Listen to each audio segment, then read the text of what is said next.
제가 오늘 소개해드릴 책은 제인 오스틴의 오만과 편견입니다. 오늘의 책은 인지심리학자인 제가 보기에도 아주 좋은 심리학 참고도서입니다. 심리학자들의 영원한 숙제, 바로 첫인상에 대해 남녀관계로 풀어냈기 때문인데요. 사실 첫인상의 심리만큼 이 심리학에서 오랫동안 연구된 주제가 없죠. 게다가 저 역시 매일 고민하는 주제이기도 합니다. 이 오만과 편견의 저자 제인 오스틴은 상대에 대한 첫인상이 얼마나 오래 가는지, 그리고 첫인상이 만드는 오해와 그 오해가 얼마나 자기중심적인지 남자 주인공 다시와 여자 주인공 엘리자베스를 중심으로 정말 너무나도 잘 표현했는데요. 그래서 읽으면서 제인 오스틴은 훌륭한 심리학자임이 분명해 라고 계속해서 감탄을 했습니다. 더 재밌는 건 실제로 이 책이 출간되기 전 원래 제목이요, 바로 첫인상이었다는 거죠. 하지만 제 생각에 원래 제목 첫인상으로 출간됐더라면 제인주의자들, 오스틴 컬트, 오스틴 현상이라는 용어까지도 탄생시킬 만큼 200년이 지난 지금까지 이렇게 큰 사랑을 받기는 쉽지 않았을 겁니다. 왜냐고요? 사람들이 책 제목만 보고 착각을 했을 테니까요. 첫인상이 오래 간다는 거야? 첫인상이 나쁘다는 거야? 첫인상을 지울 수가 없다는 거야? 첫인상이 중요하다는 거야? 책을 읽기도 전에 표지에 적힌 첫인상이라는 단어 뒤에 의미를 만들면서 이 책에 대한 호감이 떨어졌을지도 모르니까요.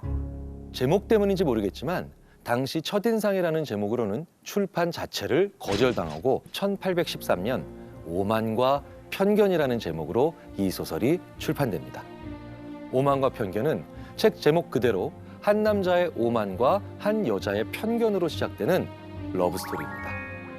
이들의 첫 만남이 이루어진 18세기, 19세기 영국의 시골 마을 롱본으로 떠나볼까요? 시골 롱본의 베넷 부부가 그들의 5명의 딸과 함께 살고 있습니다.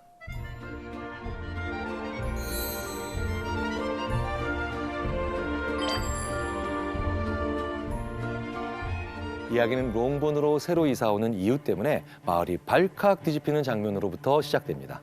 바로 그 이웃이 자기가 이사 오기 전에 집을 둘러보고 간 후에 퍼진 소문 때문인데요.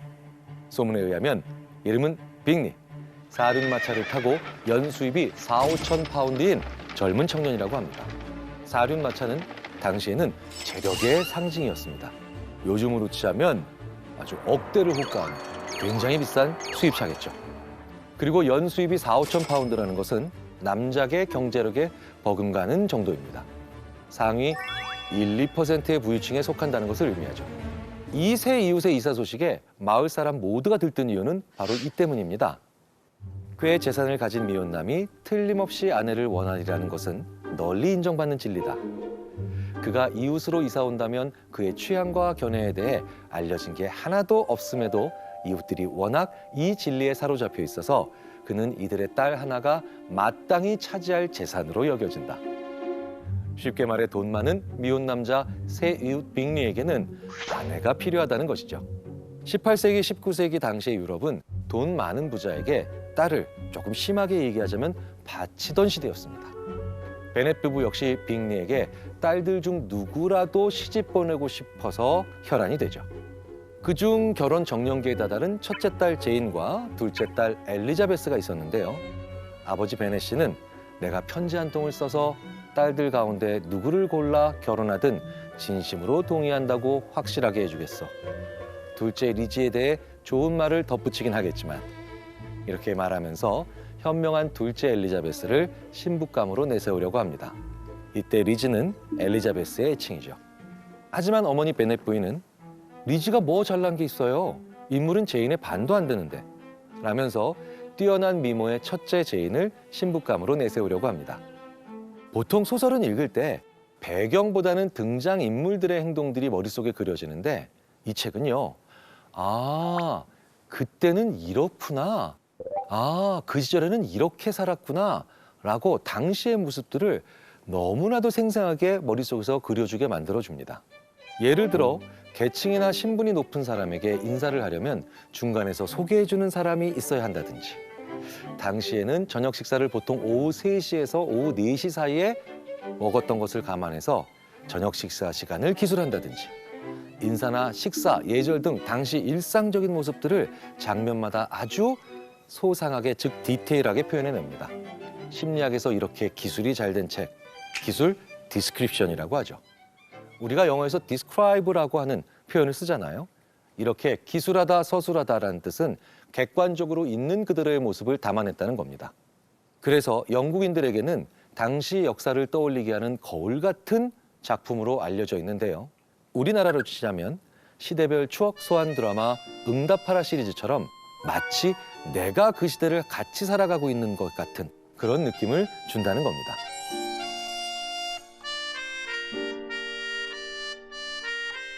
빅리가 이사 오고 나서 얼마 후 무도회에 빅리가 온다는 소식에 베넷 부인과 딸들은 무도회장에서 오매불만 기다리죠.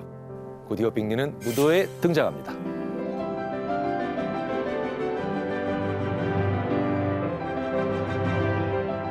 그는 자신의 누나와 여동생, 그리고 누나의 남편, 그리고 젊은 신사 한 명과 함께 동행하죠. 특히 젊은 신사는 등장하자마자 모든 사람들로부터 주목을 받게 됩니다. 그가 들어오고 나서 5분도 안 돼요. 그의 연수입이 10,000파운드라는 말이 퍼졌다. 다하시를 두고 남자들은 멋진 신사라고 했고 숙녀들은 빅리보다 훨씬 잘생겼다고 하면서 처음엔 엄청난 존경심으로 그를 쳐다봤지만 그의 매너가 사람들을 기분 나쁘게 하여 그 인기는 역풍을 맞고 말았다. 그는 오만하고 잘난 척하고 까다로웠다. 그 젊은 신사의 이름은 다하시입니다. 그의 연수입은 10,000파운드. 그의 친구 빅리는 4,5,000파운드인데 빅리 연봉의 거의 2배죠. 게다가 빅리보다 훨씬 잘생긴 외모를 가졌다고 합니다. 그런데 이 남자 매너가 꽝이었나 봅니다. 무도회에 온 사람들에게 오만하고 잘난 척하고 까다로웠다는 평가를 받죠. 이 책에서 오만하다라는 표현이 처음으로 나오는 구절입니다. 반면에 싹싹하고 활달한 빅리는 무도회에 참석한 다른 사람들과 금세 친해졌는데요. 특히 베넷 가문의 첫째 딸 제인의 매력에 푹 빠져버린 빅리는 다하시에게 바로 뒤에 앉아있는 여동생도 예쁘고 내가 보기엔 아주 상냥한 것 같아 라며 제인의 여동생 엘리자베스와 잘 좀 해보라고 권유하는데요. 이때 다하시는 누구? 하면서 돌아보다가 엘리자베스와 눈이 마주칩니다. 두 주인공의 역사적인 첫 눈맞춤이죠.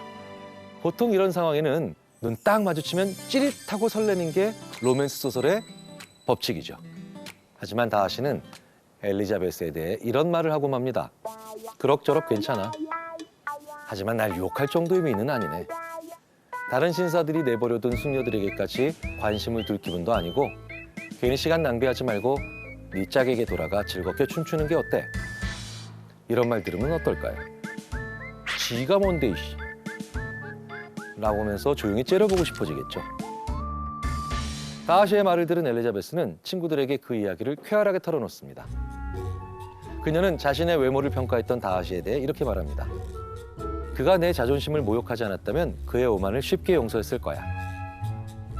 다하시가 엘리자베스와 나누는 1대1 대화에서 그녀에 대한 이야기를 한 게 아니라 무도회 사람들 앞에서 빅리와 엘리자베스에 대해 이야기한 게 엘리자베스가 모욕당했다고 느끼는 포인트입니다. 나를 유혹할 정도의 미인이 아니다 라는 건 엄연히 험담이죠. 그런데 다하시는 생각이 없어서 그렇게 행동한 게 아니라 자기의 의견을 남들 앞에서 솔직하게 말해도 상관이 없다고 생각했기 때문에 이런 일이 벌어진 겁니다. 그래서 다하시처럼 오만하다는 평가를 받는 사람들은 무슨 말을 했느냐보다는 주위에 얼마나 많은 사람들이 있느냐 없느냐를 생각하지 않고 말한 게 문제가 되곤 하죠. 만약 무도회 사람들이 다하시가 부자라는 것을 몰랐다면 그를 오만하다고 평가했을까요? 제가 보기에 그렇지 않을 것 같아요. 다하시가 부자라는 사실이 알려지지 않은 채로 그의 행동을 봤다면 그냥 자기 표현에 솔직한 사람 혹은 약간 매너가 부족한 사람 정도로 판단됐을 겁니다. 어쩌면 무도회 사람들이 다하시를 오만하다 이렇게 평가한 건 그 뒤에 하나가 더 붙어있기 때문이죠. 바로 오만한 부자. 부자라서 오만하다고 질투한 거 아니냐는 거예요. 부자가 아닌 우리는 부자가 솔직하면 좀 싫어하는 경향이 솔직히 있지 않습니까? 오만과 편견, 원제의 번역도 실제로 우리의 그런 질투를 반영한 게 살짝 느껴집니다. 프라이드, 사실 기본적인 뜻은 자부심이죠. 우리가 평소에 꽤 좋은 뜻으로 쓰는 단어입니다. 그런데 오만이라고 하는 조금은 더 부정적이고 약간 센 단어로 번역이 돼 있죠. 젊은 재력과 다하시의 솔직함을 오만으로 사람들이 그리고 우리가 볼 수밖에 없기 때문이 아닌가 싶습니다. 같은 상황을 다하시 입장에서 생각해 볼까요? 부자 다하시는 자기 자신의 생각이나 감정을 굳이 숨길 필요가 없었습니다. 솔직해도 그만이니까요. 그런데 사실 솔직하다는 건 역시 좋은 품성 중 하나 아닐까요? 그런데 대부분의 사람들은 부자의 솔직함에 대한 불편함 때문에 부자의 진면모를 보지 못하고 놓치는 경우도 있죠. 사실 그래서 저도 부자 친구들 많이 놓쳤습니다. 제가 말씀드리고 싶은 건 그 친구들을 놓쳐서 땅을 치고 후회하는 게 아니라 한 사람을 편견 없이 본다는 게 쉬운 일이 아니라는 거죠. 그중 가장 쉽게 하는 실수가 누군가를 평가할 때 한 가지 면만 보고 판단하는 겁니다. 그래서 우리가 흔히 하는 말이 있죠. 하나를 알면 열을 안다. 하지만 인지심리학자인 저는 이렇게 고쳐서 말씀드리고 싶습니다. 하나를 알아놓고 열을 아는 척한다. 이걸 심리학 용어에서는 할로 이펙트, 즉 후광 효과로 설명드릴 수 있는데요. 어떤 대상이나 사람의 한 측면에 대한 견해가 그 대상이나 사람의 다른 측면에 대한 평가에도 강하게 그리고 끈질기게 영향을 미치는 현상을 말합니다. 예를 들어 너는 A를 잘하니까 B도 잘하겠다 라고 생각하는 거죠. 그 A와 B가 전혀 상관이 없는 분야인데도 말이죠. 쉽게 말하면 일반화를 하는 거예요. 그래서 제일 중요한 포인트는 우리가 하나를 보면 그 하나만 봐야 한다는 겁니다. 다하시는 처음에 그녀의 미모를 거의 몰라봤다. 무도회에서 봤을 때 예쁘다고 생각하지 않았다. 그 다음에 만났을 때에는 오로지 흠잡으려고 쳐다봤다. 그런데 이목구비가 반듯하지 않다고 친구들에게 선언하자마자 검은 눈동자의 아름다운 덕분에 그녀의 얼굴이 흔히 볼 수 없는 지적인 분위기를 풍긴다는 점을 깨달았다. 첫 만남에 엘리자베스는 자신을 유혹할 정도로 미인은 아니다라면서 무시했던 다하시가 그녀를 다시 마주쳤을 때 사랑에 빠지게 되는 건 소설 속에서만 일어나는 일일까요? 인류학자 헬렌 피셔 박사가 처음에 매력적이라고 생각하지 않았던 사람과 사랑에 빠진 경험을 조사한 결과 남성은 약 33%, 여성은 약 43%로 의외로 굉장히 많은 사람들이 그런 적이 있다라고 대답을 했는데요. 이 설문에 의하면 그렇다라고 답변한 남성이 3번 정도, 여성이 2번 정도만 연애해도 그런 경험이 한 번씩은 생긴다는 거죠. 그래서 피셔 박사는 이렇게 첫눈에 반하는 사랑이 아닌 서서히 사랑에 빠지는 것을 더딘 사랑이라고 표현했는데요. 다하시는 엘리자베스를 향한 이런 더딘 짝사랑을 이제 시작하게 된 거죠. 비록 엘리자베스에게 2번째 눈에 반했지만 그녀의 매력에 한 번 빠진 후로는 헤어나오지 못하는 모습을 보입니다. 이는 로맨틱 코미디나 혹은 드라마에 자주 등장하는 클리셰, 첫 만남이 최악이었던 두 남녀의 우연한 재회를 통해 드러나게 되죠. 무도회에 빅리와 함께 왔던 빅리 여동생이 하인을 통해 베넷 가문에 편지를 보냅니다. 베넷 가문의 첫째 딸 제인을 저녁 식사 자리에 초대하는 내용이었는데요. 편지 마지막 줄에 빅리 오빠와 신사들은 장교들과 외식하러 나간다고 적혀 있었습니다. 베넷 부인은 이때다 싶어 비가 쏟아질 것 같으니까 말 타고 가야지, 하룻밤 묵어야 한다 면서 제인이 말을 타고 가게 합니다. 비가 오면 마차가 아닌 말에 탄 제인의 옷이 젖어 돌아올 수 없게 될 테니까 외식하고 돌아올 빅리와 마주치게 하기 위한 작전이었죠. 언니의 사랑을 응원하는 엘리자베스도 좋은 작전이라며 신나하는데요. 하늘이 도운 건지 베넷 부인 말대로 제인이 떠난 후 저녁 내내 폭우가 쏟아집니다. 결국 빅리 집에서 하룻밤을 보낸 제인은 비를 쫄딱 맞아버린 탓에 다음날 목이 아프고 두통이 있다는 소식을 빅리의 하인을 통해 전하게 되죠. 이를 알게 된 아버지 베넷이는 부인에게 딸이 위험한 병에라도 걸려 죽는다면 그게 다 당신의 명령에 따라 빅리를 쫓아다니다가 당한 일이니 그거 참 위헌이 되겠소 라며 걱정합니다. 이 말을 들은 엘리자베스는 언니 제인을 걱정하다 빅리의 집으로 직접 가기로 합니다.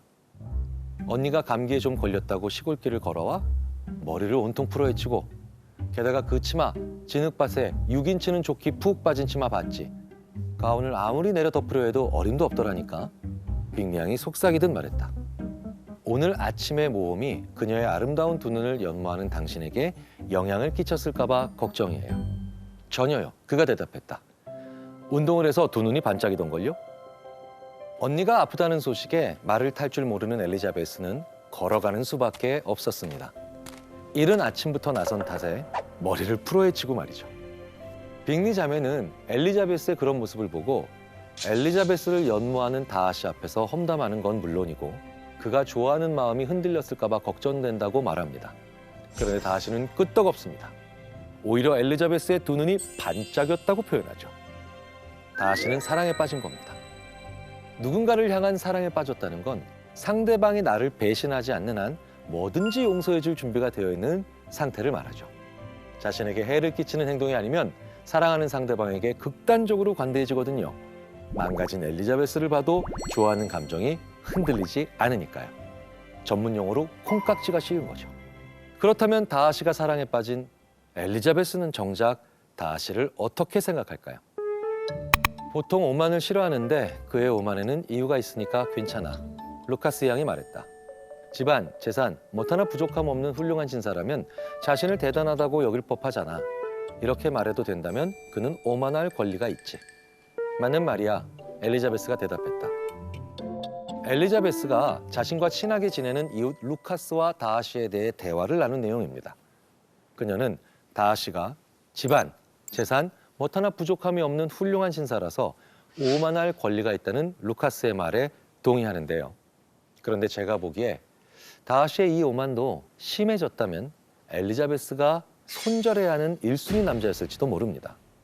그 이유는 다하시가 나르시시스트가 되기 직전에 위험 수준에 있는 사람이기 때문인데요. 우리가 흔히 알고 있는 사이코패스나 소시오패스는 그 성향이 심하게 발현될 경우 범죄로 이어질 확률이 굉장히 높기 때문에 우리 눈에 잘 띕니다.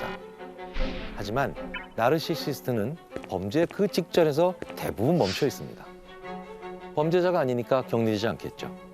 즉, 사회에 멀쩡히 돌아다니기 때문에 나르시시스트의 덫에 걸릴 확률이 굉장히 높다는 거예요.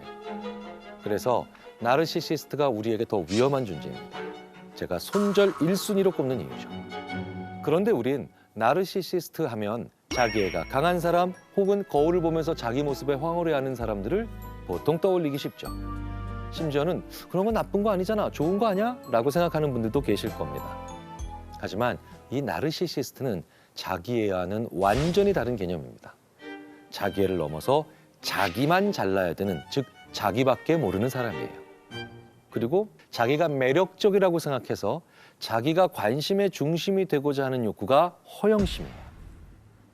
허영심은 나르시시즘을 구성하는 아주 중요한 요소 중 하나입니다. 우린 그리고 이 문장에 주목할 필요가 있습니다.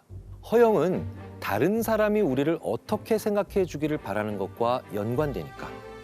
야, 나르시시즘을 아주 정확히 표현한 문장입니다. 사실 이 허영심을 잘만 조절하면 자아 존중감 쪽으로 갈 수도 있습니다. 자아 존중감은 자신의 능력과 가치에 대한 전반적으로 좋은 평가와 우호적인 태도를 의미하니까요. 하지만 허영심은 자신에 대한 평가, 즉 자아 존중감을 넘어서 나는 사람들한테 관심을 무조건 받아야 돼 라고 하는 단계까지 가버린 거예요. 인타이틀먼트, 우리말로 특권의식 또한 나르시시즘을 구성하는 요소 중에 하나인데요. 특권의식은 쉽게 말해서 너는 나보다 못한 인간이야, 혹은 너는 나보다 열등한 존재야 라는 생각을 가지고 있는 겁니다. 즉, 나르시시즘은 허영심과 특권의식의 대환장 콜라보레이션입니다.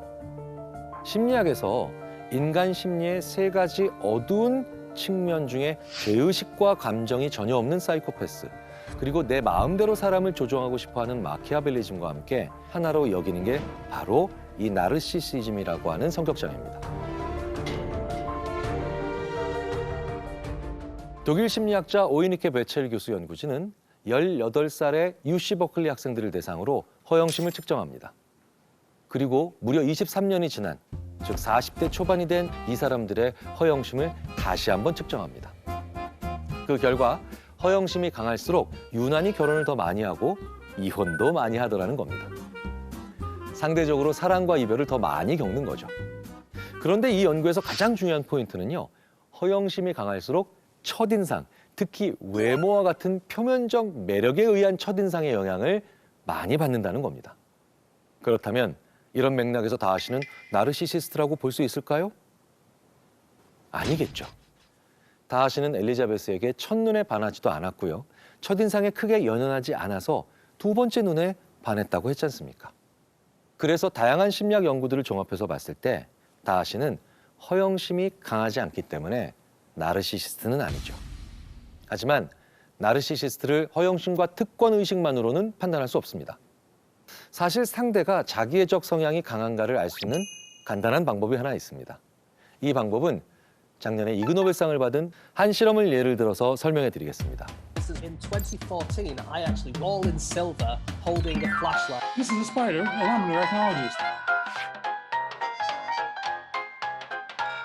얼굴 전체 사진을 찍은 다음 첫 번째로 본인의 자기애적 성향을 평가하라고 하고 두 번째로 같은 사진을 다른 사람들에게 보여주고 이 사람의 자기애적 성향이 어느 정도 되는지를 평가하게 합니다. 그리고 두 점수가 얼마나 유사한지를 보는 거죠.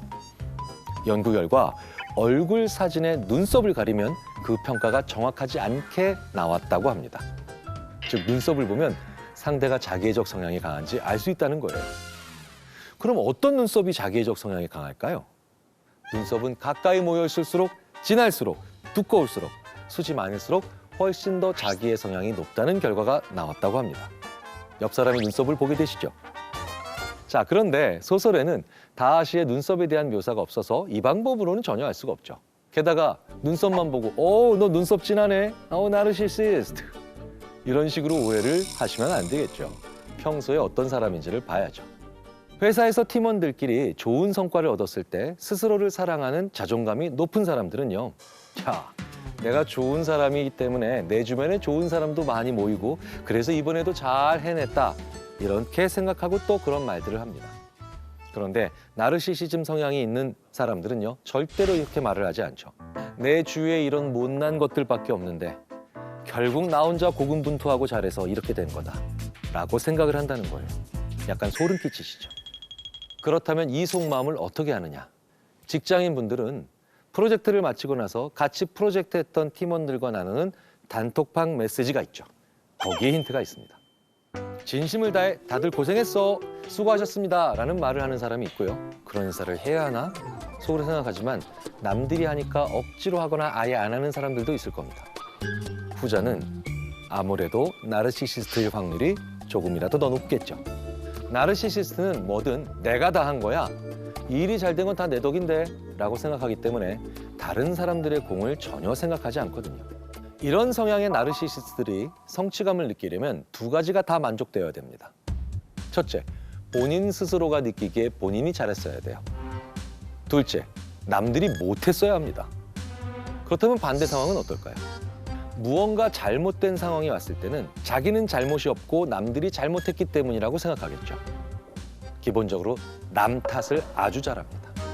그리고 핑계 만들기를 아주 잘한다는 거죠. 사실 지금까지의 얘기를 들으면 다하시는 나르시시스트까지는 결코 아닙니다. 오만함만 잘 조절하면 나르시시스트가 안 될 가능성이 오히려 더 높다고 봐야 되겠죠.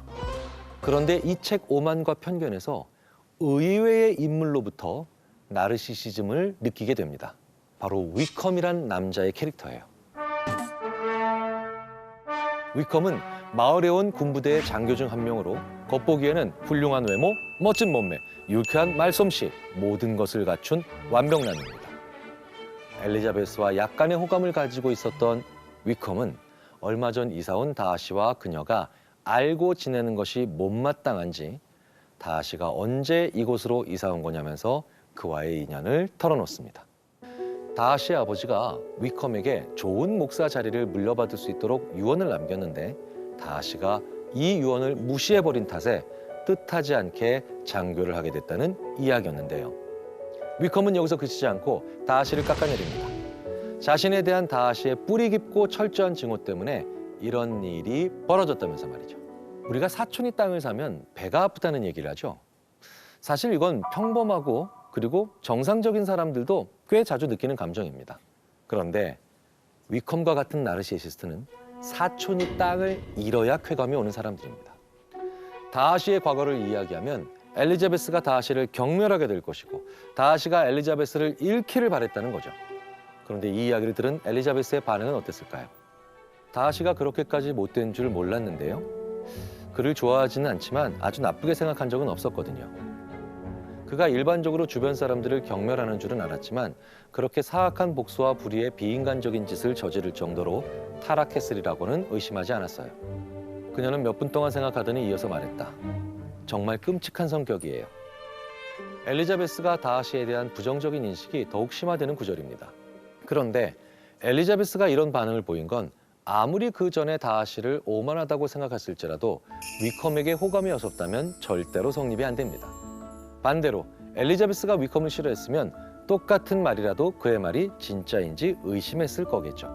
이런 맥락에서 우리는 누군가를 평가하는 남의 이야기를 들을 때 곰곰이 생각해 볼 필요가 있습니다. 그 이야기를 한 사람과 내가 친해서 근거 없는 이야기인데도 믿은 건 아닌지 의심해 볼 필요가 있다는 거죠. 우리가 밑도 끝도 없는 악성 루머, 카더라에 속는 경우도 그 이야기를 전해준 사람이 나와 우호적인 관계일 때가 많기 때문입니다. 그런데 엘리자베스와 위컴처럼 서로 우호적인 관계가 아니다 하더라도 위컴 같은 나르시시스트에게 당할 수도 있으니 경계를 늦춰서는 안 되겠죠. 미국의 유명한 나르시시즘 전문가 리나 브라운은 이렇게 말합니다. 나르시시스트가 만들어내는 정서전이에 특히나 취약한 사람이 있다. 나르시시스트들의 부정적인 감정에 쉽게 영향을 받는 사람들에게 공통적으로 발견되는 특징이 있다는 거예요. 다른 사람의 감정을 무시하지 못하는 사람. 쉽게 말해 공감 능력이 높은 프로 공감러들이 바로 나르시시스트가 가장 좋아하는 먹잇감이라는 겁니다. 나르시시스트들의 잘못된 사상에 물들어서 그들과 같은 가치관을 가지기가 쉽다는 겁니다. 그렇다면 나르시시스트적인 성격이 형성되는 가장 큰 요인은 뭘까요? 현재까지 밝혀진 바에 의하면 바로 부모입니다. 아직까지 나르시시스트의 유전적인 요인이 있다는 연구는 없습니다. 그러니까 부모의 후천적인 양육의 결과일 가능성이 크다는 것이 대부분의 연구자들의 생각이죠. 그중 네덜란드 암스테르담 대학의 심리학자 에디 브루벨만 교수가 부모의 과한 칭찬이 아이를 나르시시즘에 빠뜨린다는 연구로 학계의 주목을 받은 적이 있는데요. 작은 일을 했는데도 과하게 칭찬하면 굉장히 위험할 수 있다는 겁니다.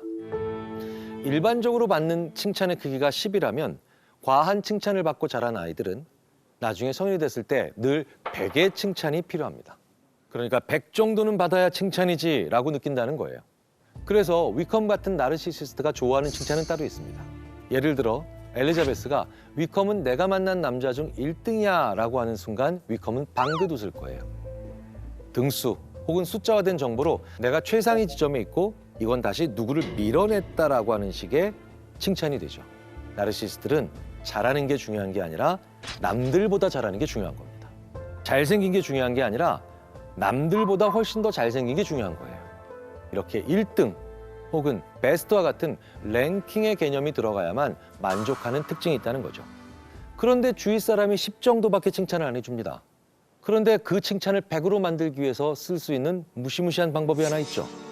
주변 사람을 마이너스 90으로 만들어버리는 거예요. 이게 바로 제가 위컴을 나르시시스트라고 생각한 이유 중에 하나입니다.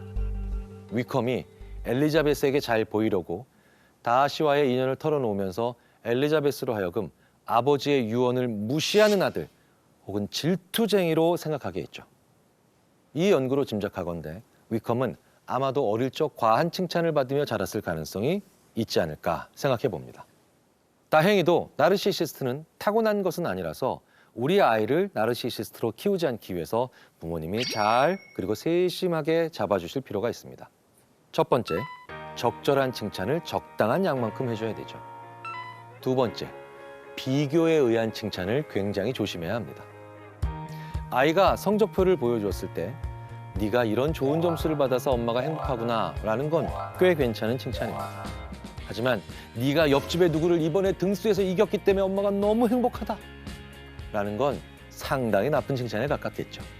마지막으로 당부드리고 싶은 건 아이가 부끄러움, 수치심, 슬픔과 같은 부정적인 감정들 역시 정확하게 제대로 느끼고 표현할 수 있도록 해 주셔야 한다는 겁니다.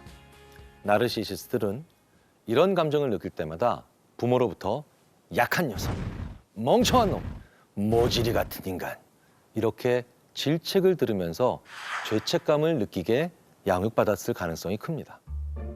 모든 성격에는 특정한 악에 끌리는 기질, 타고난 결함이 있어서 최고의 교육으로도 극복할 수 없습니다.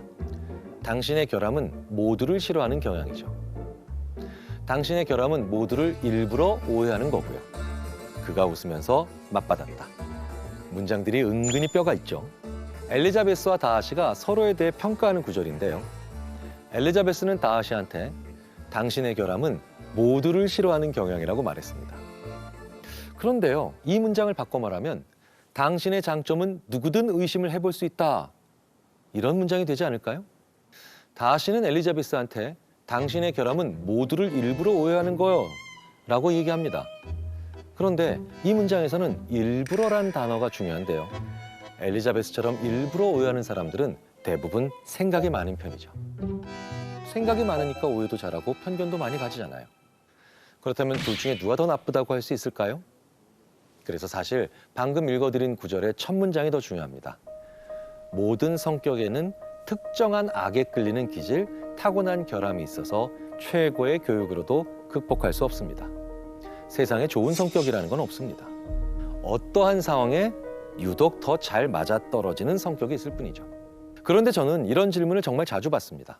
성격이 비슷한 사람들끼리 결혼하는 게 좋을까요? 아니면 다른 사람과 결혼하는 것이 더 좋을까요? 저뿐만 아니라 다른 많은 심리학자들의 연구들에서도 좀처럼 결론이 나지 않는 질문인데요. 보통 사랑을 시작하는 연인들을 생각해 볼까요? 공통점을 찾으면 우린 역시 성격이 비슷해서 잘 통해, 시너지 효과가 날 거야. 차이점을 찾으면요, 나의 성격과 네가 반대라서 우리는 서로 모자란 부분을 채워줄 수 있어. 이렇게 얘기하죠. 이 모든 건 상대를 좋아한다는 전제가 깔려 있기 때문에 그런 겁니다. 사실 상대의 성격은 별 관계 없습니다. 그냥 상대가 좋은 거예요. 그런데 사랑하다가 헤어지게 되면 장점이 나중에는 단점이 되더라 이렇게 얘기하는 경우가 많죠.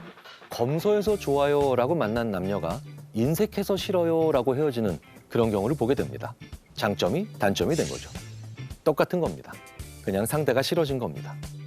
이런 맥락에서 이별이나 이혼의 단골 사유인 성격의 차이는 사실 거의 중요하지 않다고 볼 수 있죠. 그렇기 때문에 이미 엘리자베스에게 콩깍지가 씌인 다하시는 자신의 단점을 지적한 그녀에게 그녀의 결함을 말하긴 했지만 그 결함이 뭐든 상관없었을 겁니다. 이미 그녀를 좋아하거든요. 사랑의 눈이 멀면 단점이 보이지 않잖아요. 정말 사실이에요. 스스로 그녀에 대한 마음의 확신이 온 다하시는 엘리자베스를 찾아가 고백을 합니다. 저항했지만 소용없었어요. 할 수 없습니다. 내 감정을 억누를 수 없어요. 당신을 열렬히 연모하고 사랑합니다. 엘리자베스의 놀라움은 형용할 수 없었다. 그를 쳐다보고 얼굴이 붉어지고 의심스럽고 아무 말도 할 수 없었다. 노력해봤지만 애정을 억누를 수 없었다고 말하면서 그는 애정의 강력함을 표현했다. 호의적인 대답을 조금도 의심하지 않는 게 분명했다.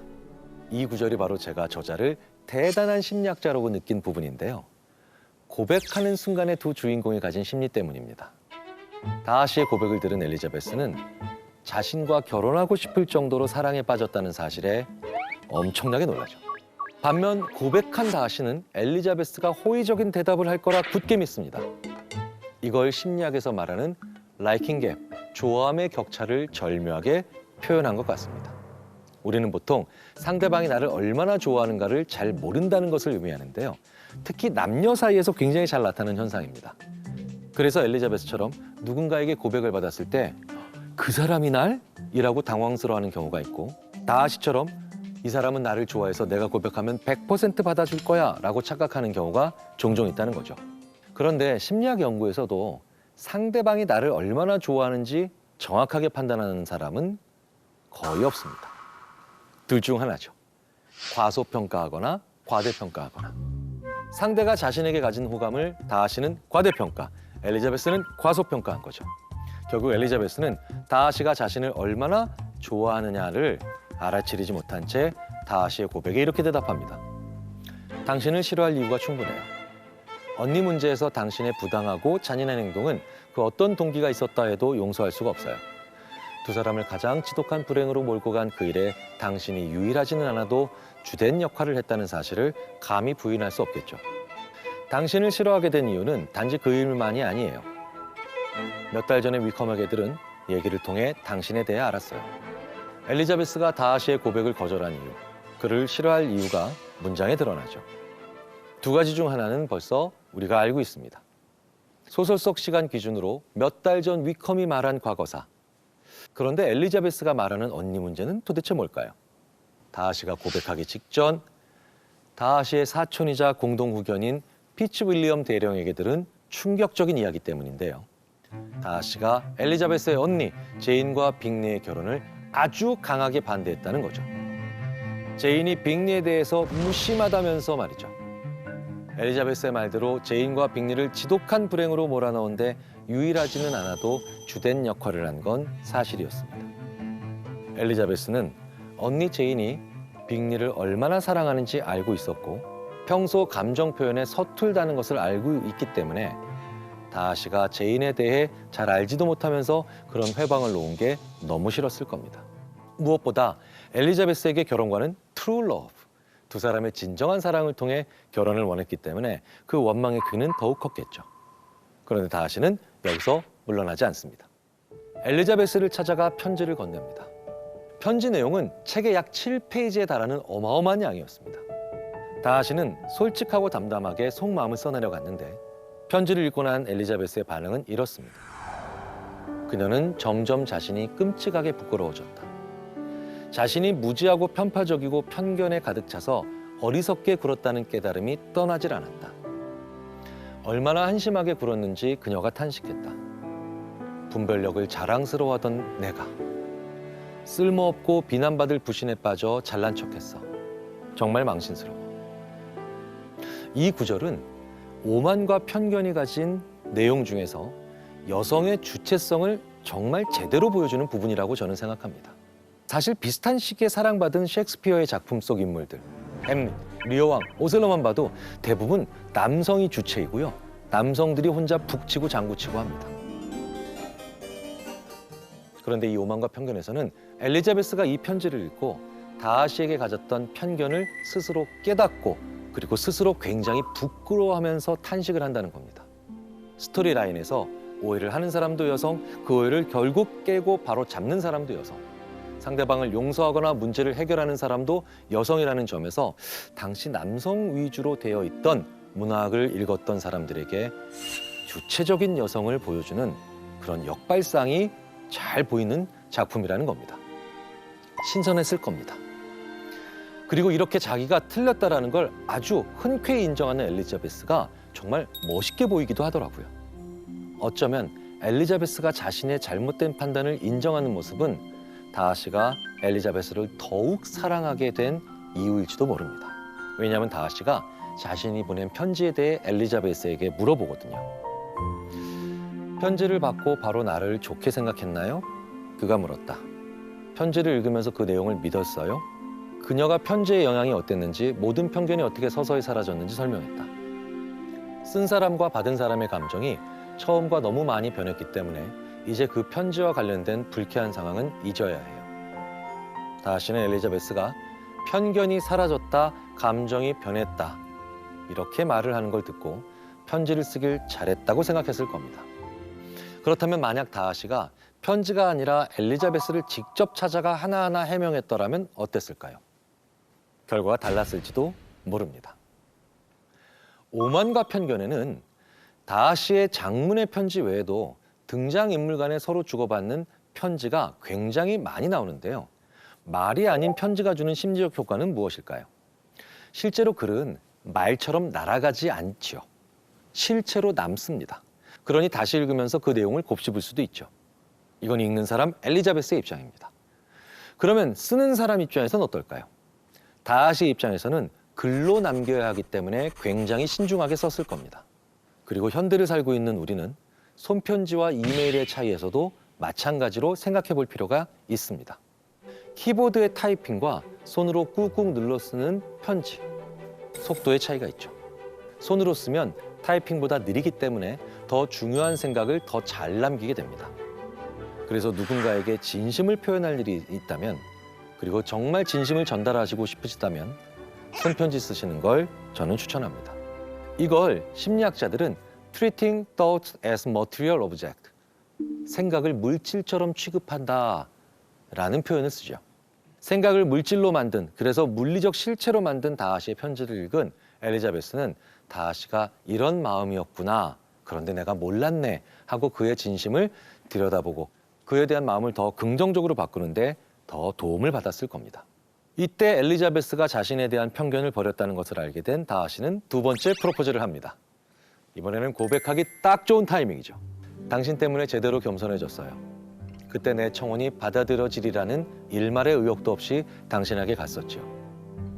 아가씨를 만족시키기에 얼마나 부족한지 당신이 보여줬어요. 라는 자기 고백과 함께 아주 조심스럽게 말이죠. 오만하지 않고 겸손한 다하시의 프로포즈를 엘리자베스는 받아줬을까요? 편견은 내가 다른 사람을 사랑하지 못하게 하고, 오만은 다른 사람이 나를 사랑할 수 없게 만듭니다.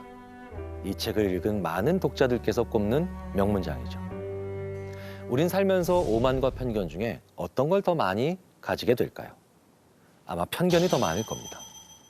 그런데 더 무서운 건 편견이 또 다른 오만을 낳는다는 겁니다. 편견이 낳은 오만은 힘이 없는 다수가 같은 처지의 사람들을 모아 대중이 되게 하고, 그 대중이 같은 생각을 하게 되는 고정관념이라고 볼 수 있는데요. 우리가 고정관념을 가지는 건 우리 인간이 cognitive mind죠. 즉 인지적 구두쇠이기 때문입니다. 돈을 쓰지 않는 구두쇠처럼 생각을 잘 하지 않으려는 존재라는 뜻이죠. 하지만 이 생각 에너지를 계속해서 이렇게 무작정 절약만 하다간 수많은 고정관념에 갇혀버릴지도 모르죠.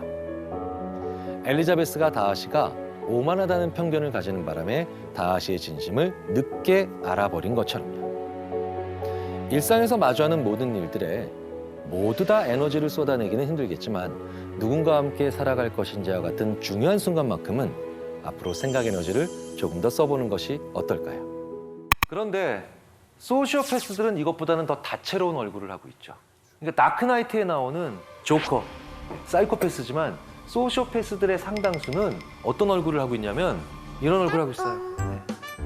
사실은 이 얼굴 기억나시죠? 이거 네. 슈렉에 나오는 네. 그런 얼굴을 얼마든지 합니다. 제가 유학 시절에 제 미국 친구의 또 다른 미국 동료가 바로 이런 유형의 소시오패스인데 처음부터 굉장히 어려운 일을 많이 얘기하고 힘든 이야기를 많이 하면서 동정심을 삽니다. 근데 자기도 모르게 그래서 제 동료인 A는 그 B의 사정을 듣다가 자기 돈을 다 쓰게 돼요. 계속해서. 나중에 보니까 A 집에 B가 와서 살고 있는데 우리 집은 안방을 B가 쓰고 있어요. 컴퓨터도 B가 쓰고 있고 심지어는 A가 그래서 오히려 사정사정합니다. 집은 제발 나한테 그만 오라고. 그런데 그럴 때마다 이 B가 진짜 잘 보이는 표정이 있어요. 그게 바로 뭐냐? 지구상에서 가장 불쌍한 표정을 짓는 겁니다. 이런 경우도 소시오패스입니다. 더 중요한 건 어떤 경우든 소시오패스들은 가스라이팅을 한다는 거예요. 자, 그러면 이제 가스라이팅은 어떤 단계를 거치느냐? 바로 이런 단계죠. 첫 번째로 관계를 형성해야 되죠. 그렇죠? 밀접한 관계. 그러니까 제일 밀접한 관계. 우리 인간에게 있어서 제일 밀접한 관계가 뭐예요? 가족. 그런데 가족은 원래부터 혈연인데 혈연이 아닌데도 제일 밀접해지는 건 가족 만들기 전에 뭡니까? 연인. 부부. 네, 연인과 부부. 부부가 가장 가스라이팅이 많은 유형이에요. 그러면 두 번째 반드시 꼭 하는 게 뭐냐? 아까 가스라이팅에서 나왔죠. 기억을 왜곡합니다. 그래서 한 번 어떤 실수를 하게 되면 예전 실수들이 다 같이 뛰어나오면서 넌 원래 그런 사람이야. 넌 원래 그런 사람이야. 이렇게 만들어내죠. 네. 기본적으로 여기까지 오면 사실은 말도 안 되는 얘기야라고 하면서 반박을 할 수도 많게 되지만 이 세 번째 단계까지 오게 되면은 이제는 아예 저항을 못 합니다. 그게 바로 뭐냐? 주위에 다른 사람들을 만나면 안 된다라고 계속 얘기를 하는 거죠. 그게 미니마이징이에요. 계속해서 고립시키는 겁니다. 저는 이 세 번째를 하는 군대 밖에서 군대 안에 있는 친구에게 이걸 하는 그런 사람을 만난 적이 있어요. 그러니까 무슨 얘기냐면 제가 군대에 있을 때 어떤 병사 한 친구가 갑자기 어느 날 오더니 저는 정훈 장교님이랑 이제 다시 얘기를 할 수 없습니다. 그 뭐야? 무슨 얘기야? 너랑 나랑 연애하냐? 그래서 저는 그냥 별 생각 없이 그냥 그런가 보다라고 알았어 오지 마 정원실에. 근데 나중에 한 2년 후에 그 친구가 우연히 저한테 이메일을 보내더라고요. 그때 정훈 장교님과 만나지 말라고 제 친구가 얘기했기 때문에 안 간 거기 때문에 죄송하게 생각한다고. 근데 그 정훈 장교님 만나지 말라고 얘기한 애가 그럼 같은 부대에 있었느냐? 아니래요. 자기 과 친구래요. 네. 그러니까 걔는 군대를 갔고 그 과 친구가 계속해서 걔네 집에 살고 있는 거예요. 걔는 군대를 갔고 그 가스라이팅이라는 친구는 그 친구를 이용하면서 계속 그 집에 살고 있었던 겁니다. 그런데 그걸 계속하는 과정에서 이 소시오패스적이고 가스라이팅하는 친구는 계속해서 자기 말을 듣게 해야 되니 제일 중요한 게 뭡니까? 주위에 다른 사람들을 만나면 안 된다라고 계속 얘기를 하는 거죠. 그게 미니마이징이에요. 어떤 식으로 됐냐면 이렇게 얘기하는 겁니다. 입영 전날에 이렇게 얘기했대요. 너 군대 가면 맞아 죽을 수 있어. 최대한 사람들에게 마음을 열지 말라고. 계속해서 고립시키는 겁니다. 마지막 단계가 있습니다. 이제 본격적으로 뭐가 시작되느냐? 무시가 들어갑니다. 근데 무시를 세게 하는 걸 우리가 보통 개무시라고 하죠. 네. 근데 정말 그런 식으로 무시합니다. 네. 옆에 그냥 물건이 있는 것처럼 무시할 때도 있고요. 근데 왜 그런지 아세요? 자, 보세요. 관계를 밀접하게 맺었죠? 기억을 왜곡시켰죠? 미니마이징 시켰으니 이제 이 사람밖에 없죠? 근데 이 사람이 무시하고 나를 사람 취급 안 하는데 어느 날 갑자기 이러다가 일로 와.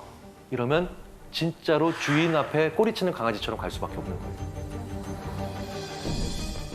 그렇게 만들면서 계속해서 자기의 종을 만들고 자기에게 복종시키는 거죠. 그런데 이런 사람들은 자기들이 그렇게 행동하고 있다는 거 알까요? 알까요? 관심 없어요. 그 사람이 아느냐 모르느냐에 관심 가지지 마세요. 그 사람들은 그걸 아느냐 모르느냐 본인이 인식하는 거에 관심이 없다는 겁니다. 네. 그게 가장 무서운 점이에요. 세상에 제일 무서운 인간들이 지가 무슨 잘못을 하고 있는지에 관심이 없는 인간들이에요. 그렇게 자기가 만드는 행동에 관심이 없는 인간들일수록 그것에 대해서 합리적이거나 이성적으로 대화하는 건 불가능합니다. 네. 그럼에도 불구하고 가장 중요한 건 그 세 번째 단계, 두 번째 단계까지 나도 모르게 갈 수 있어요. 그런데 세 번째 단계, 미니마이징이 시작되면 어떻게 해서든지 다른 사람들을 만나서 이 이야기를 해봐야 됩니다. 나에게 이런 친구가 있는데, 나에게 이런 사람이 있는데. 굉장히 많은 사람들이 자기의 자존심 때문에 자기도 모르게 가스라이팅 하는 경우도 있습니다. 대표적인 게 트럼프 같은 사람이에요. 트럼프 같은 사람은요, 끊임없이 그냥 이런 얘기를 합니다. 예를 들어서 존 올리버라고 하는 코미디언이 있는데 이 존 올리버는 굉장히 유명한 코미디언이고 토크쇼를 하고 그다음에 트럼프 비판을 많이 했어요.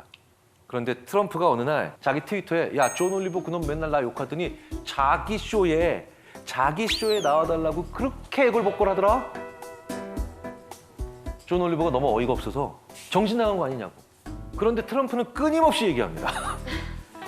내 측근에게 전화를 걸어 자기가 진행하는 쇼에 나와달라고 했더군요. 그래서 저는 대꾸했죠. 됐어, 안 가. 지루하기 짝이 없는 그 토크쇼에 시간 낭비, 에너지 낭비하고 싶지 않거든.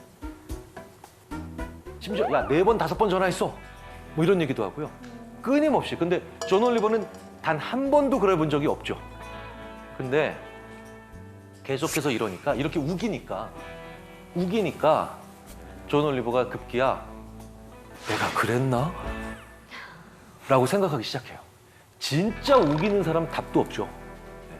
사실 저는요, 그래서 우기는 것이 바로 전조라고 저는 생각을 해요. 말도 안 되게 우기는. 근데 맞서 싸운다라는 건 어떻게 될까요? 논리로 이기겠다? 관계를 개선하고 싶다? 어떻게 될까요? 다 망하는 거예요. 그냥 뒤도 돌아보지 말고 끊으셔야 돼요. 맞서서 싸우지도 마세요. 그냥 버리세요. 관계를 끊으셔야 된다는 거예요. 궁금한 게 있는데요. 많은 사람들이 가스라이팅하고 훈계, 조언 차이를 좀 어려워하는 것 같아요. 누군가 훈계를 하는데 가스라이팅 한다고 생각할 수도 있고 반대로 생각할 수도 있고 혹시 구분하는 방법이 있을까요? 훈계는 대부분 일회성으로 그칩니다. 근데 가스라이팅은 동어 반복이 끊임없이 일어나요. 네. 그러니까 이게 뭐냐면 보통 웬만한 건요, 우리는 그 내용 위주로 전달을 할 때 한 번 내가 한 훈계는 더 이상 되도록 안 하려고 해요. 첫 번째가 바로 그렇게 동어 반복적인 현상이 있다는 거고요. 이제 두 번째로는 훈계는 대부분 그래서 어떻게 하라는 얘기가 있어요. 근데 가스라이팅은 그래서 하지 말라는 얘기를 주로 다듬고 더 많은 경우에는 그러니까 어떻게 해도 안 되니까 가만히 있으라는 얘기인 거죠. 이 사이코패스, 소시오패스를 얘기를 지금까지도 계속 해드렸는데 못지않게 또 힘든 사람들이 있죠. 나르시시스트. 이 나르시시스트는요, 기본적으로 내가 안 돼야 지가 행복한 사람이기 때문이에요. 자, 나르시시즘의 차이는 박 부장이 있고 자존감이 높은 김 부장이 있다고 치자고요. 왜? 저는 김 씨니까 제가 김 부장 좋은 거 할래요. 자, 이렇게 자존감이 높은 김 부장은요, 일을 잘했는데 상무님이 와서 김 부장 이번 일 너무 잘 됐네, 훌륭해 라고 얘기하면 보통 이렇게 얘기합니다. 저희 팀 애들이 원래 한기량 합니다. 자, 이 말엔 이런 뜻이 있죠. 나의 부하들도 나만큼 뛰어나고 그래서 우리는 협동을 잘해서 이 좋은 결과를 만들었다. 이런 얘기예요. 그런데 나르시시즘에 완전히 빠져있는 이 박 부장은 와, 똑같은 칭찬을 받습니다. 비슷한 일을 했고요. 잘했고요. 그런데 상무님이 와서 박 부장 이번에 이렇게 일을 잘했어. 훌륭해. 라고 칭찬을 하면 이렇게 얘기합니다. 이 띨띨한 부하들을 데리고 내가 그 일을 해냈지 말입니다. 네. 나르시시즘은 내가 잘하는 것도 중요하지만 남들이 못하는 것도 중요해요. 그래서 이 나르시시즘에 있는 사람들은요, 심지어 겸손해 보이는 사람들도 있어요. 꽤 겸손해 보이는 것 같이 연극을 하지만 결국은 얘가 후지고 멍청한데 내가 도와줘서 잘 된 거야. 이 두 가지 조건을 다 충족시키려고 해요. 왜 이런 사람들이 만들어질까요? 바로 어렸을 때부터 서열과 등수에 민감한 사람으로 교육받았기 때문이에요. 와, 우리 애가 이번에 95점을 받았어요. 야, 잘했구나. 이게 아니라 몇 등이야. 그러니까 석차 위주의 평가를 많이 받았던 사람들. 때로는 지나치게 작은 일에도 과한 칭찬을 많이 받았던 사람들. 그러니까 그 큰 칭찬감을 느끼기 위해서 뭡니까? 내가 받은 일에 혹은 내가 한 일의 성과가 하이라이트 된 것보다 남이 한 일이 더 저평가되면서 그 격차감을 더 많이 느끼려고 한다는 거죠. 정말 힘든 건 이 나르시시스트가 부모가 됐을 때예요. 이런 부모들이죠. 내가 널 키우느라고 얼마나 고생했는가. 이제 이건 워밍업이에요. 자, 그러면서 이제 상처 부위 하나하나가 이제 이건 내가 너를 그때 없느라고 생긴 상처고, 네. 이건 내가 그때 너를 안느라고 생긴 상처고, 그리고 내 인생은 너를 키움으로 인해서 망한 인생이다. 네. 사실 자식에게 할 수 있는 굉장히 큰 저주예요. 네. 이게 또 천륜이니 거스를 수도 없다라는, 세상에 어떻게 부모님을 버리겠어요. 그런데 나르시시스트 부모님을 둔 그런 자녀분들께는 관계를 단호히 끊으라는 말씀까지는 드릴 수는 없지만 적당히 멀어지셔야 됩니다. 부모가 행복해야 아이들은 미래를 꿈꿔요. 그런데 자기의 불행을 팔아 자기의 욕구를 해결해? 이건 정말 안 좋은 부모님이죠. 나르시시즘이 범죄로 이어지는 경우도 가끔 있죠. 그게 바로 예전에 봤던 아파트에서 근무 중인 경비 업무하시는 분에게 자기 차 손으로 밀었다고 온갖 구타하고 협박해서 결국 사직을 종용했고 심지어 그래서 스스로 생을 마감하시는, 온 국민이 분노하는 사건이었잖아요. 갑질이 전형적으로 나르시시즘이거든요. 그러면 이런 나르시시스트가 상대방을 굉장히 잔인하게 다룰 때 그 전조가 되는 말이 있어요. 그게 바로 뭐냐? 어딜 감히. 어딜 감히. 학생이 감히. 젊은 친구가 감히. 여성이 감히. 전 이 말은 인간이 내뱉을 수 있는 말 중에 굉장히 안 좋은 탑 10 안에 들어간다고 봅니다. 이런 감이라는 말을 쓰는 사람들 치고 나르시시스트적인 행동을 보이거나 혹은 그에 준하는 행동을 보이지 않는 사람을 본 적이 없습니다. 이 악인에게 자꾸 끌리는 분들이 계세요. 이 악인에게. 이 악인에게 계속 끌려가지고 그 사람들이 자기 인생에 오는 걸 막아내지를 못하는 분들이 계시거든요. 대표적으로 어떤 사람들이 그러느냐. 첫 번째로 제일 중요합니다. 외로운 사람들이에요. 예. 실제로 나쁜 사람들한테 피해를 본 분들의 상당수가 바로 뭐냐. 어린 시절에 외로움을 강하게 경험했고 그 기간이 길었던 경우가 많습니다. 외롭다라는 게 무슨 뜻인가요? 사람을 많이 안 만나봤다는 뜻이죠. 그래서 사람을 많이 안 만나봤기 때문에 이 사람이 떠나면 다음 사람이 온다는 걸 생각을 못 하시는 거예요. 사람을 많이 만나본 사람들은 헤어질 때 아낌없이 좋아하고 좋은 관계가 있다가도 헤어져야 하고 그 다음에 어쩔 수 없이 이별을 할 때 그때 상대방을 괴롭히지 않습니다. 그리고 본인 자신도 그래 더 좋은 사람을 만나야 되겠다. 이게 깨끗이 있는 것과는 좀 다른 거죠. 헤어짐을 인정하는 거예요. 그냥 우리는 지금 헤어지는 거예요. 그런데 이 외로움이 강한 분들은 그리고 외로움을 많이 경험했던 분들은 그걸 못하는 거예요. 그래서 이제 나쁜 관계도 계속 유지하고 심지어는 도피를 하는 그 관계로 도피하는 경우가 있다는 거죠. 이게 우리 인간에게 있어서 굉장히 안 좋은 일이라는 거예요. 두 번째로 악인을 자꾸 의식 무의식적으로 필요로 하는 분들이 계세요. 예를 들어서 정말 질 나쁘거나 못된 직장 상사. 이 직장 상사를 보고도 떠나질 못하는 겁니다. 자, 왜 그런지 아십니까? 얘가 직장 상사니까 이 사람이 능력은 더 있는 거예요. 20대나 특히 30대처럼 청년기에는 굉장히 질이 안 좋고 나쁜 사람인데 불구하고 나의 사회적 경험이 적으니까 그렇게 나이 많아지면서 자연스럽게 가지는 능력이 부러운 거예요. 네. 그래서 이런 경우에 이 사람을 떠나질 못하고 계속 그 사람에게 붙어 있습니다. 이건 정말 안 좋죠. 왜? 그런 인간들은 반드시 이런 질이 안 좋은 직장 상사는 반드시 자기가 저지른 나쁜 짓의 공범으로 나를 만들 가능성이 크거든요. 뭘 모른 척해. 내가 원래 이런 사람인 거 알고 있었잖아. 다 알면서 왜 이래? 네, 이런 사람들. 실제로 자기 민낯이 들어갈 때 다 알면서 왜 그래? 네. 알면서 왜 모른 척하고 있어? 이런 식으로 얘기를 하는 사람들 치고 단 한 케이스도 저는 예외적인 케이스 없이 다 나쁜 사람이었어요. 나쁜 선배죠. 자, 근데 세 번째가 있어요. 이건 나이가 젊은 분이든 아니면 상당히 나이가 있는 분들이든 가리지 않고 나타나는 유형입니다. 이게 바로 이른바 에코이스트예요. 이른바 네타시오 증후군. 에코이스트는 나르시시스트랑 정반대예요. 뭐냐?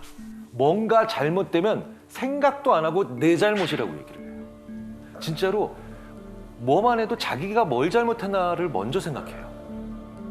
그러니까 남한테 피해 주는 걸 너무 싫어하기 때문이기도 그렇죠.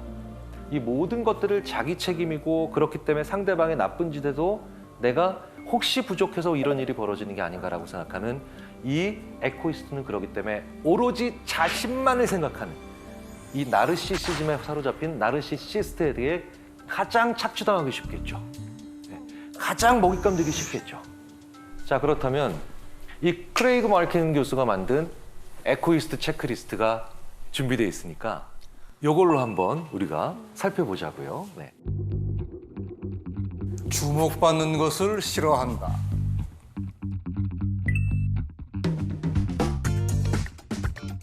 네. 문제가 발생하면 내 탓부터 한다. 유독 자기 자신에게 엄격하다. 남에게 폐 끼치는 걸 싫어한다. 타인과의 갈등을 회피한다.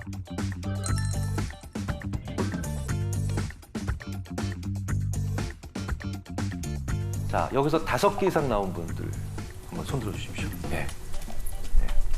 네. 보세요. 벌써 한 30%, 20에서 30% 정도 손 드셨잖아요. 내리시고요. 그러니까 크레이그 마르킨 박사에 의하면 이분들이 선하고 양심 있고 착하고 심지어는 엄격한 자기 기준이 있어서 열심히 사는데도 문제는 나르시시스트에게 무언가 착취당할 수 있는 그런 위험을 많이 안고 계신 분들이라는 거예요. 네, 네.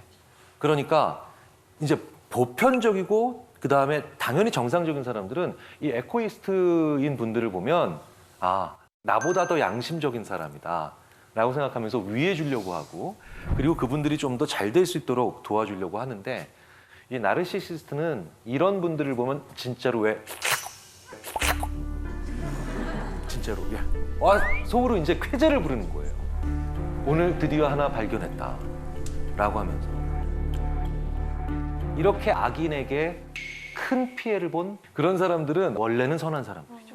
하지만 악인한테 상처받아서 후천적으로 또 우리가 또 상황적으로 악인이 되는 경우도 있습니다. 가끔 이런 말 하시는 분들 계시죠. 검은 머리 가진 짐승은 거두는 게 아니야. 그렇죠? 네. 인간은 원래 믿는 게 아니야. 네. 그러니까 이런 분들을 보면 참 그 사람 분들 인생에서 얼마나 많은 악인에게 당한 적이 있을까. 많이 안쓰럽고 측은한데 그런데 이 마음은 진짜 하시면 안 되는 표현이에요. 왜? 걔한테만 악하게 해야죠. 그렇죠? 다른 모든 사람들한테는 잘 알겠지만 너한테만큼은 악하게 할 거야. 이게 더 맞는 자세입니다. 그래서 오히려 내가 악한 사람에게 피해를 당할수록 두 가지를 투트랙으로 하셔야 됩니다. 정말 좋은 사람에게 그리고 소중한 사람에게 더 잘해 주셔야 돼요. 그리고 그 힘만큼 그 나쁜 사람에게는 더 냉정하고 그 다음에 강하게 하셔야 돼요. 자, 우리도 때로는 나쁜 짓 할 수 있거든요. 악인이라기보다는 좀 못난 짓을 하는 경우인데요. 그걸 아주 절묘하게 보여준 실험이 있어요. 시카고 대학의 이타성 전문으로 연구하는 엠마 레바인 교수라고 있는데 이 사람이 진짜 제가 봤을 때도 절묘한 실험을 하나 합니다. 이른바 선택적 정직이라는 거예요. 일정 금액을 두 사람이 나눠 가지는 상황이에요. 자, 그런데 1부터 9까지의 숫자가 적힌 카드 중 랜덤으로 하나를 뽑아야 돼요. 뽑았을 때 홀수가 나올 수도 있고 짝수가 나올 수도 있죠. 그런데 홀수를 뽑게 되면 내가 더 많은 돈을 가질 수 있어요. 그리고 짝수가 나오면 상대방이 더 많은 돈을 가져가게 옵션을 선택할 수도 있어요. 그런데 기본 옵션은 뭐냐? 내가 뭘 뽑았는지 얘기 안 하면 돼. 자, 그럼 정리해 볼까요? 어머, 홀수가 나왔어요. 그럼 이걸 공개하면 내가 더 많은 돈을 가지는 거고요. 짝수가 나왔네? 아이고, 이걸 공개하면 상대방이 더 많이 가지는 거예요. 공개한다는 건 솔직히 얘기한다는 거죠. 어떤 거 뽑았어? 몰라. 안 가르쳐줘. 그러면 동시에, 그러니까 양쪽이 다 균등한 금액을 가지는 겁니다. 자, 결과가 어떻게 나왔느냐? 홀수가 나왔을 때, 홀수가 나오면 내가 더 많이 가질 수 있는 거죠. 사람들이 75%가 솔직해집니다. 이게 무슨 얘기입니까? 홀수 나왔다? 라고 얘기를 하는 거예요. 그쵸? 근데 짝수가 나왔어요. 몇 퍼센트가 진실을 얘기할까요? 단 18%만 짝수가 나왔네? 라고 얘기를 한다는 거예요. 선택적 정직이죠. 그쵸? 자기한테만 유리할 때만 정직해지는 사람들이 있어요. 자, 그러면 이렇게 선택적 정직이 우리 사회에 많아지면 결국은 뭡니까? 정직하다라고 뽐내면서 사실은 이기적인 사람들, 그런 사람들의 수가 더 많아지겠죠. 그러면 선택적으로 정직하지 않고 자기한테 불리해도 정직할 수 있는 사람들에 대한 우리가 존경과 예우가 있어야 되죠. 그 사람들이 누구예요? 대부분의 경우 내부 고발자 아닐까요? 그래서 꽤 많은 심리학자들이 그 사회가 내부 고발자를 대하는 자세를 보면 그 사회의 수준이나 정의의 정도를 알 수 있다라고 얘기를 하는데 그런 면에서 우리는 정말 아직도 좀 갈 길이 있다는 생각을 좀 합니다. 세 번째로 우리가 악해질 때가 의외의 순간이 있어요. 자, 이거 그냥 지나갈 수 없죠. 준비하십시오. 자기도 모르게 못난 행동 나와서 정말 민망해졌다. 저는 배가 고프면 배고파라는 얘기만 거의 한 10만 번 한다는 얘기를 많이 들어요. 남의 얘기를 나요? 아니 화는 안 내는데 남의 얘기를 안 들어요. 아, 계속 배고프다는 네네. 얘기만 해요. 배고파. 배고파 밥 네, 먹자 네, 배고파 이 얘기만 계속해요. 네. 훨씬 낫네요. 저는 실제로 화를 내거든요. 근데 또 반대로 해서 전 배부르면 바로 온순해져요. 그래서 대판 부부싸움을 한 2시간 한 적이 있었는데 유학 시절에 비빔국수에다가 계란 3개 딱 넣고 만들어주니까 제가 또 먹으면서 그래 뭐 별일 있어? 바로 풀어지니까 그날 밤 제 아내의 일기에 적혔더라고요. 단순한 것, 딱 이렇게. 대부분 사람들이 못난 짓 할 때 나중에 이제 이런 느낌이죠. 아, 내가 그때 왜 그랬지? 바보처럼. 대표적인 게 바로 그게 지쳐있을 때입니다.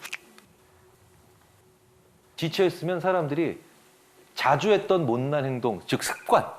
사실 좋은 습관도 마찬가지지만 습관이 나오거든요.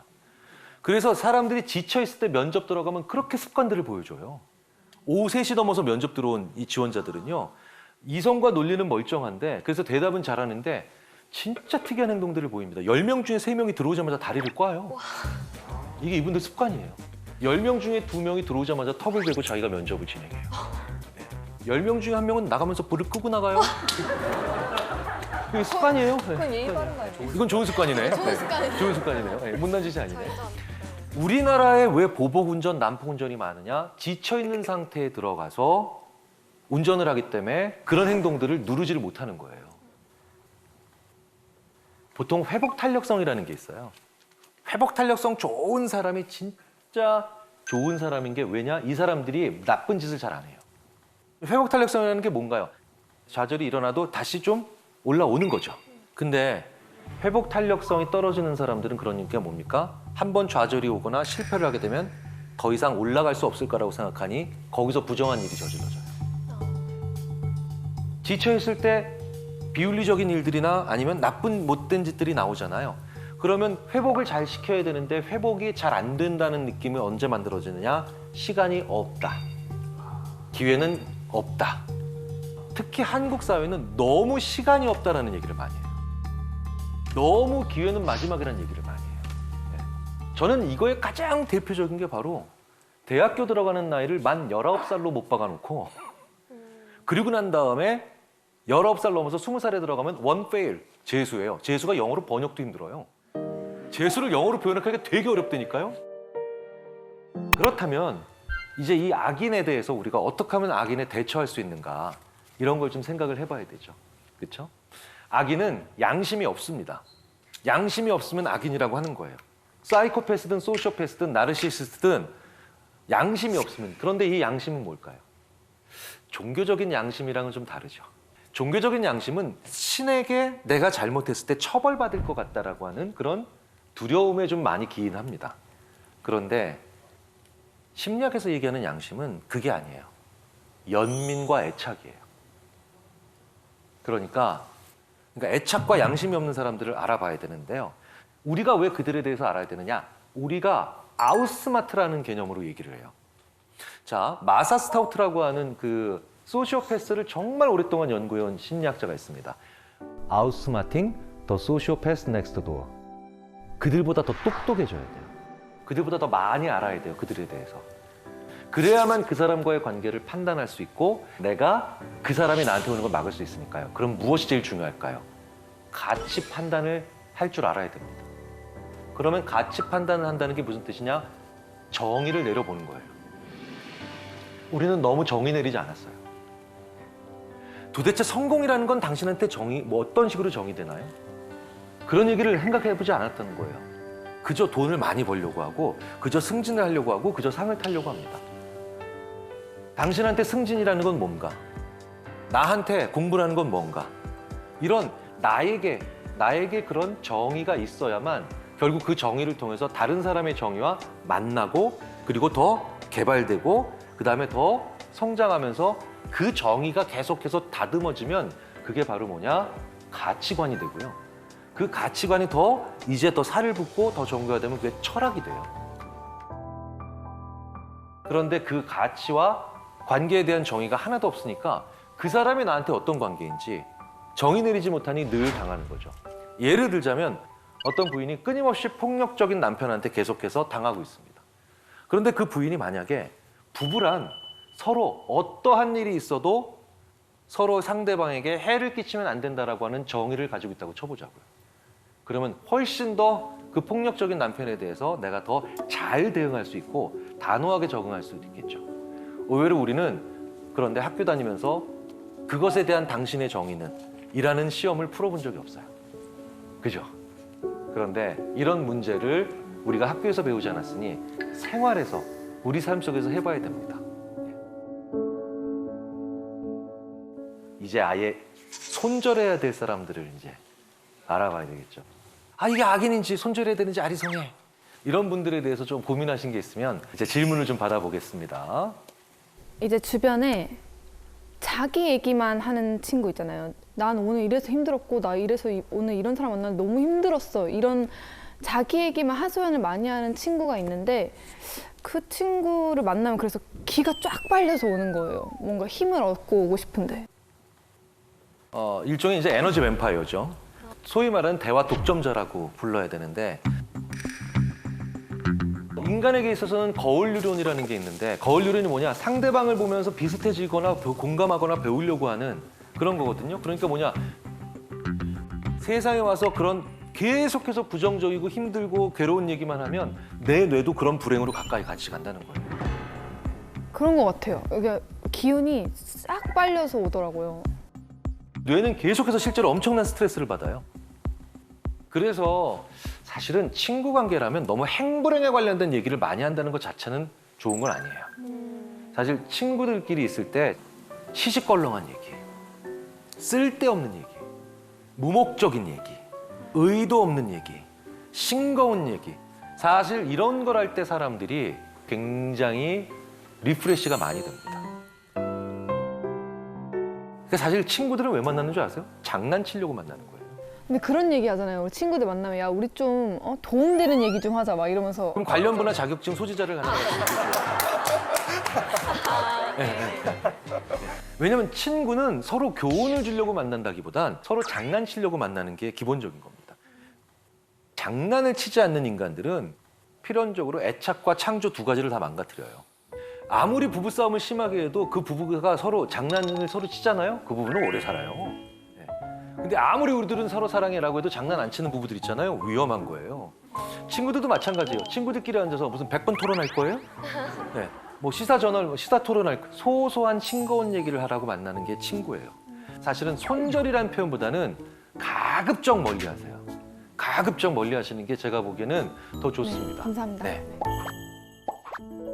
제가 보기에는 그저 착한 사람인데 가식적이라고 욕하는 친구 혹시 악인? 그건 무조건 손절. 착하다는 이유로 더 괴롭히는 애들이 있어요. 이건 진짜 나쁜 애들이에요. 소시오패스에 거의 준하다고 저는 봐요. 왜냐하면 소시오패스가 특히 권력지향적 소시오패스가 제일 싫어하는 사람들이 바로 뭐냐? 착한 사람이에요.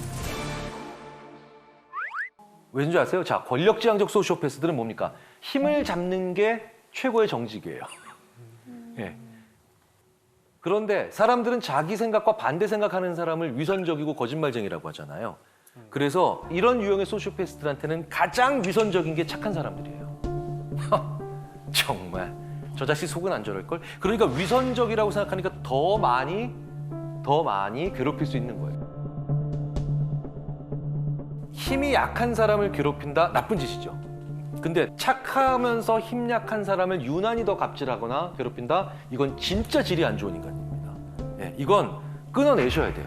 이건 끊어내셔야 돼요. 자, 우리 이런 사람들 왜 알아봐야 될까요? 다시 한번 말씀드리죠.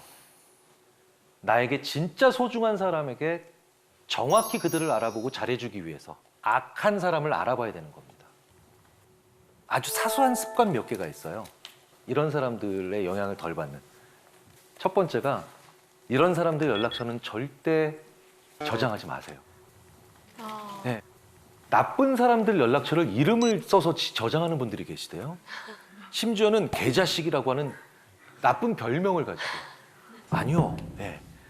진짜로 피하고 싶으시다면 아무 의미 없게 번호로 만들어 놓으셔야 돼요. 번호로. 그래야 내가 어떻게 받아요? 누구세요? 라고 받죠? 누구세요? 3번만 받잖아요? 그럼 이 사람들은 아, 얘한테 영향력 행사하기 되게 어려울 것 같은데? 이런 생각을 합니다. 두 번째, 가까운 사람만이 나를 구한다라고 하는 이 비합리적 신념을 버리셔야 됩니다. 되게 재밌게도요. 사스, 메르스, 코로나. 이화여대 최재천 교수님이 이러시죠. 지금 코로나 팬데믹으로 인한 바이러스가 왜 자꾸 주기가 짧아집니까? 개체의 다양성이 줄어들기 때문에 숙주로 삼을 만한 것이 인간밖에 없어서 계속 오는 거다. 그렇다면 우리 사이에 정말 많은 다른 동물들이 존재하고 있고 멸종되지 않은 수많은 종들이 존재하고 있다면 이렇게 한순간에 바이러스가 팬데믹으로 변하면서 우리를 괴롭히는 사회가 되지 않았을 겁니다. 이게 정확하게 악인이 바이러스예요. 무슨 얘기냐? 느슨하지만 다양한 관계가 없으면 필연적으로 나를 향해 오기가 쉬워져요. 예, 그렇겠죠? 걱정하지 마십시오. 현대사회에서 저희들이 아무리 연구를 해봐도 느슨하지만 다양한 관계를 가지고 있는 사람이 행복해요. 그리고 느슨하지만 다양한 관계를 가지고 있는 사람이 더 생산적이고 회복도 빨라요. 느슨하다는 걸 두려워하지 마시라는 거예요. 친해 안 친해라고 하는 이분법적 언어를 오늘부터 버리시란 얘기예요. 앵간히 친해 이런 말도 굉장히 좋은 그 사람과의 관계를 얘기해 주는 거예요. 1년에 단 2번 만나는 친구로부터 받는 위로도 상당하고요. 3년에 한 번쯤 만나는 친구나 그런 연락 주고받는 사람에게 결정적 도움을 받는 경우도 많아요. 사실은 제일 가까운 사람은 내가 위험할 때 나랑 같이 위험해요. 네. 네. 왜냐면 모든 면에서 비슷하기 때문에. 네. 그러니까 느슨하지만 다양한 관계를 만들기 위해서 근데 어떻게 해야 되나요? 바로 나에게 문화, 취미, 예술, 레저 그리고 이렇게 나의 직업과 직접 상관이 없는 공부들을 하는 게 되게 중요하죠. 내 일에서 초보자가 되면 이건 직업을 잃고 괴로운 일이지만 일이 아닌 곳에서 내가 살짝 초보자가 잠시 돼보는 건 아주 재미있는 행복감과 만족감과 감탄을 만들어내죠. 제가 작년 1월 달에 붓글씨를 한번 써봤습니다. 2달을 써봤죠. 저랑 같이 사시는 그 여자분이 2달 동안 쓴 걸 지나가고 난 다음에 쭉 보고 난 다음에 저한테 이렇게 얘기하더라고요. 하도 못 썼으니까 어이없어 하면서 당신은 손가락으로 하는 건 코 비는 거 외에는 절대 하지 마라. 이른바 똥손. 네. 근데 저는 2달 동안에 저를 봅니다. 행복해지더군요. 왜? 1월 2일부터 3월 2일까지의 제가 슬로프가 이렇게 기울기가 만들어지니까 이제 추사 김정희 선생도 얼마 안 남았어요. 3달을 더 했죠. 네. 한석봉 선생님도 과시권이더라고요.